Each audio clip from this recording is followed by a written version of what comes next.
Halo anak-anak, selamat pagi. Salam jumpa dengan saya Pak Untung, guru PKN SMP Katolik UR Supratman Samarinda. Pada kesempatan ini saya akan menyampaikan materi masa pengenalan lingkungan sekolah, yaitu wawasan Wiyata Mandala dan pengembangan sikap demokratis. Kita akan menyaksikannya sebentar bersama-sama lewat penampilan PowerPoint. Dadah, terima kasih. Selamat pagi anak-anak. Salam sejahtera untuk kita semua. Selamat berjumpa dengan saya, Paulus Untung Batara Lumiling, Guru Mapel PKN, SMP Katolik UR Supratman Samarinda. Selamat datang di SMP Katolik UR Supratman Samarinda.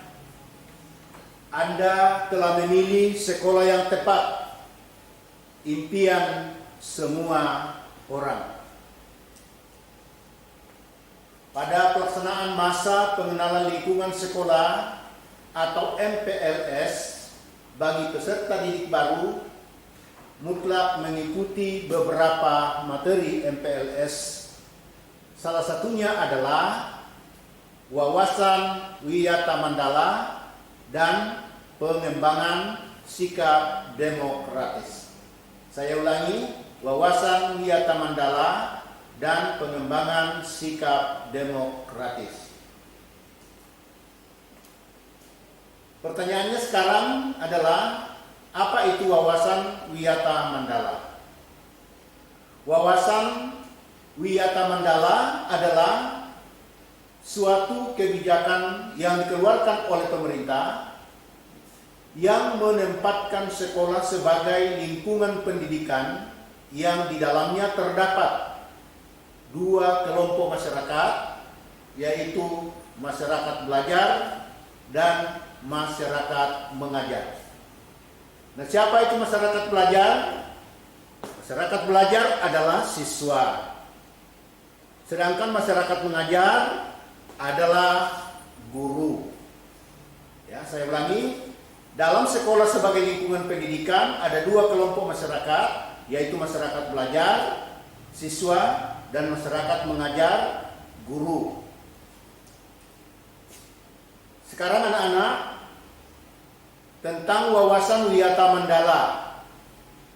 Wawasan Wiyata Mandala itu terdiri dari kata wawasan, wiyata, dan mandala. Apa itu wawasan? Wawasan adalah pandangan atau cara pandang. Sedangkan wiyata adalah pengajaran, adalah pendidikan. Mandala adalah bulatan, lingkaran, atau lingkungan, atau daerah, atau kawasan.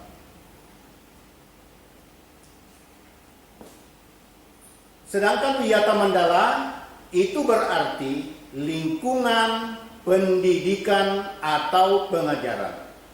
Saya ulangi, Wiyata Mandala berarti lingkungan pendidikan atau pengajaran. Jadi sekolah adalah Wiyata Mandala. Sekolah adalah Wiyata Mandala.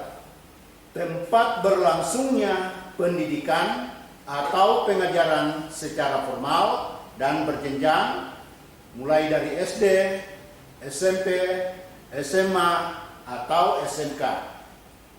Dengan demikian, dapat disimpulkan bahwa wawasan Wiyata Mandala itu adalah suatu pandangan atau tinjauan mengenai sekolah sebagai lingkungan pendidikan atau pengajaran.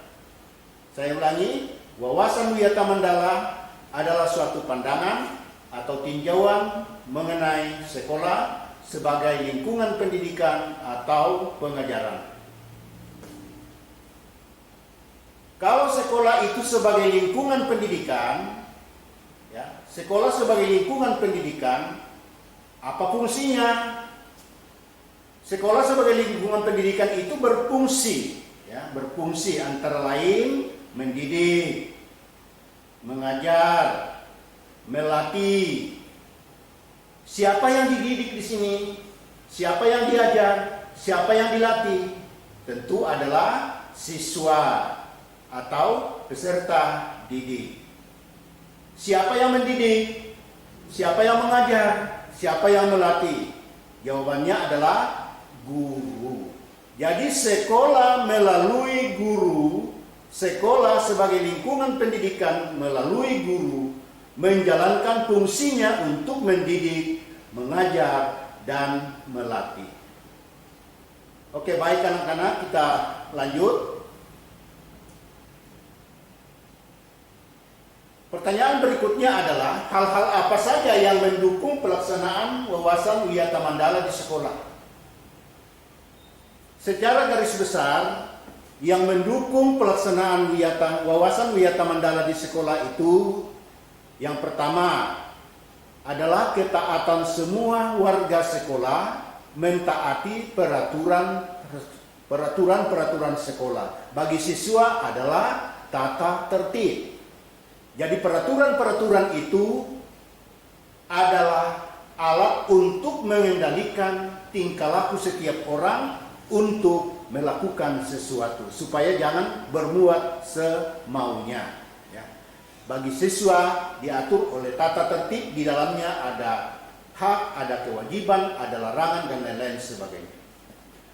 Hal yang berikut yang bisa mendukung pelaksanaan wawasan Wiyata Mandala di sekolah adalah kepemimpinan kepala sekolah. Jadi peranan kepala sekolah di sini dalam sekolah sebagai lingkungan pendidikan itu memegang peranan yang sangat sentral. Maju tidaknya sekolah ditentukan oleh kepemimpinan kepala sekolah, sejauh mana kepala sekolah mampu memanage sekolah itu dengan baik sehingga dapat berjalan dengan baik. Mengkoordinir semua kegiatan yang ada dalam lingkungan sekolah sehingga semuanya berjalan dengan baik. Hal yang ketiga yang bisa mendukung adalah kedisiplinan. Kedisiplinan di sini sangat penting. Setiap orang yang mau berusaha, yang mau melakukan sesuatu tanpa memiliki kedisiplinan, tentu hasilnya tidak akan memuaskan. Karena itu, Anda sebagai siswa yang akan masuk, yang akan menempuh pendidikan di SMP Katolik nanti dituntut untuk memiliki disiplin diri yang tinggi. Karena melalui kedisiplinan inilah kita melatih diri bagaimana kita melakukan sesuatu berdasarkan aturan-aturan yang ada. Sehingga yang dicita-citakan, yang diharapkan bisa diwujudkan dengan baik. Yang berikut adalah ada kerjasama antara sekolah, orang tua, siswa, pemerintah, dan masyarakat. Tidak mungkin sekolah dapat melaksanakan semua kegiatan di sekolah, dapat melakukan dan memprogramkan semua kegiatan-kegiatan di sekolah tanpa didukung oleh orang tua. Karena itu peranan orang tua di sini, pemerintah dan masyarakat sangat penting. Maju tidaknya sekolah juga salah satunya ditentukan oleh sejauh mana orang tua mendukung semua program sekolah itu demi kemajuan sekolah itu dan pendidikan dan pengajaran di sekolah itu sendiri. Jadi peran orang tua di sini, pemerintah dan masyarakat itu sangat dibutuhkan. Kemudian yang berikut adalah tersedianya sarana dan prasarana yang memungkinkan terlaksananya KBM. Tidak mungkin KBM itu dapat dilaksanakan oleh Bapak Ibu Guru dengan baik jika tidak didukung oleh sarana prasarana yang memadai. Sekolah kita SMP Katolik WR Supratman Samarinda sekira perlu dibanggakan karena semua fasilitas yang kita butuhkan dalam proses pembelajaran itu sudah tersedia. Tinggal sekarang adalah bagaimana sarana prasarana yang ada itu digunakan dengan sebaik-baiknya, baik oleh guru maupun oleh siswa, dan harus dijaga secara bersama-sama. Kita harus punya tanggung jawab di dalam menjaga semua sarana prasarana yang ada di sekolah, karena prasarana yang ada di sekolah itu adalah alat penunjang di dalam tercapainya proses belajar mengajar secara baik. Dan sekira ini bukan sesuatu yang muluk-muluk, tetapi sekira SMP Katolik adalah satu-satunya sekolah yang punya sarana yang begitu luar biasa. Pintu gerbangnya aja pakai remote. Nah ini. Cari di Samarinda, ada enggak sekolah yang pintu gerbangnya, pintunya pakai remote? Hanya di SMP Katolik. Jadi itu salah satu bagian dari sarana yang harus dijaga. Oke, anak-anak paham sampai di sini? Ya, sekarang kita lanjut.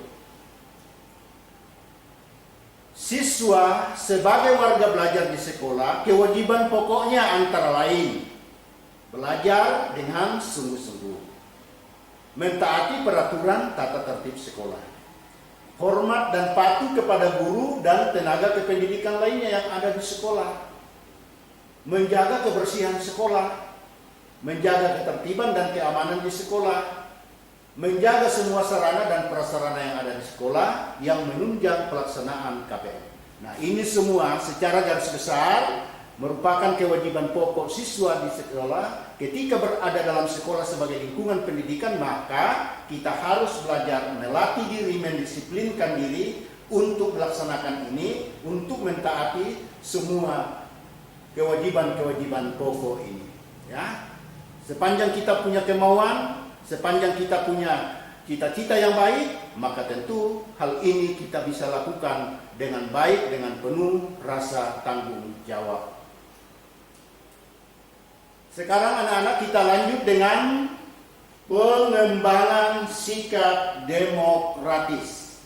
Pengembangan sikap demokratis. Apa itu sikap demokratis? Baik, anak-anak kita melihat yang pertama di sini.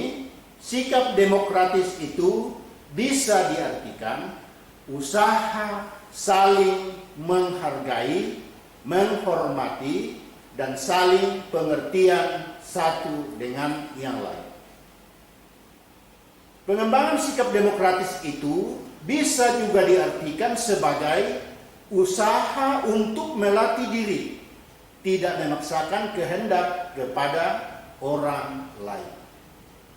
Kemudian yang berikut, pengembangan sikap demokratis itu juga bisa diartikan sebagai usaha untuk belajar, memahami, dan menerima setiap perbedaan. Kemudian sikap demokratis juga berarti usaha untuk menyelesaikan masalah dengan cara kekeluargaan. Juga merupakan usaha untuk melatih diri untuk bersikap jujur dan adil. Oke, anak-anak, itu secara garis besar pengertian dari sikap demokratis. Ya, jadi pengembangan sikap demokratis ini harus diusahakan, harus dilakukan sejak dini. Ya, sejak dini. Karena itu ketika Anda sudah masuk dalam lingkungan sekolah di SMP Katolik UR Supratman Samarinda, maka sikap-sikap demokratis ini harus ditumbuhkan, harus dikembangkan, karena kita berada dalam satu lingkaran yang sama, berada dalam lingkungan sekolah yang sama, yang memiliki sifat dan karakter yang berbeda-beda, latar belakang yang berbeda-beda, maka sikap demokratis itu sangat dibutuhkan. Baik anak-anak, kita lanjut. Pertanyaannya sekarang adalah, mengapa pengembangan sikap demokratis itu dibutuhkan? Mengapa pengembangan sikap demokratis itu dibutuhkan? Pertama, ya perhatikan baik-baik. Pertama, karena dalam sekolah sebagai lingkungan pendidikan, di dalamnya terdapat warga sekolah yang berbeda-beda latar belakang. Ya, saya ulangi. Pengembangan sikap demokratis dibutuhkan karena dalam sekolah sebagai lingkungan pendidikan, di dalamnya terdapat warga sekolah yang berbeda-beda latar belakang. Yang kedua, pengembangan sikap demokratis dibutuhkan karena dalam sekolah terdapat berbagai karakter yang berbeda-beda yang harus hidup bersama. Untuk mencerminkan pengembangan sikap demokratis itu, mari kita bersama-sama menyaksikan sebuah lagu berikut ini.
anak-anak, itu satu cuplikan lagu yang cukup bagus yang mencerminkan bagaimana sikap demokratis itu sebagai warga negara Indonesia dan sebagai anak bangsa, harapan Indonesia di masa yang akan datang.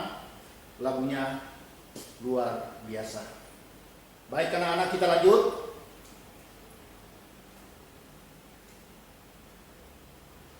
Sekolah sebagai lingkungan pendidikan. Ya, jadi semua warga sekolah, apakah dia guru, apakah dia karyawan, apakah dia siswa, sama-sama diatur dan diikat dengan aturan. Sama-sama diatur dan diikat dengan aturan. Mengapa harus diikat dengan aturan? Supaya warga sekolah itu, apakah guru, karyawan, siswa, tidak ada yang bisa mengatur diri sendiri sesuai dengan kemauannya. Juga diatur dengan aturan supaya tidak ada yang bisa memaksakan kehendaknya. Nah, itulah kegunaan dari aturan yang berlaku. Supaya jangan ada yang memaksakan kehendaknya, supaya jangan ada yang memaksakan apa yang dia punya mau, tetapi harus dikendalikan dengan aturan. Sekolah sebagai pusat atau lingkungan pendidikan adalah tempat untuk membina, mendidik, mengajar, membimbing. Mengapa pembinaan, mengapa tugas mendidik, mengapa tugas mengajar, mengapa tugas membimbing itu penting dilakukan bagi siswa, bagi peserta didik? Tujuannya adalah dalam rangka mengembangkan potensi peserta didik agar menjadi manusia yang beriman, manusia yang bertakwa, berakhlak mulia, sehat, berilmu, cakap, kreatif, mandiri, bertanggung jawab, berkarakter, dan bermoral, serta menjadi warga negara yang demokratis. Jadi, sekolah sebagai pusat atau lingkungan pendidikan adalah tempat untuk membina, mendidik, mengajar, membimbing. Nah, tujuannya mau dicapai dari membina, mendidik, mengajar, membimbing adalah ini, ya, adalah ini. Ini dijelaskan di dalam Undang-Undang Nomor 14 Tahun 2005 Pasal 6 tentang Undang-Undang Guru dan Dosen. Ya, jadi membina, mendidik, mengajar, membimbing adalah dalam rangka mengembangkan potensi peserta didik agar menjadi manusia yang beriman, bertakwa, berakhlak mulia, dan seterusnya. Baik anak-anak, demikianlah secara singkat dan secara garis besar materi tentang wawasan Wiyata Mandala dan pengembangan sikap demokratis yang saya bisa sampaikan pada masa pengenalan lingkungan sekolah ini. Lebih kurangnya saya mohon dimaafkan. Pesan saya adalah jadikanlah SMP Katolik WR Supratman Samarinda sebagai istanamu yang menyenangkan. Ya, jadikan SMP Katolik WR Supratman Samarinda sebagai istanamu yang menyenangkan, dan jadilah siswa yang bertanggung jawab, yang berkarakter, dan demokratis. Demikian anak-anak, terima kasih, Tuhan memberkati, sampai jumpa pada kesempatan yang lain. Tuhan memberkati kita semuanya.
Ini kayak itu sudah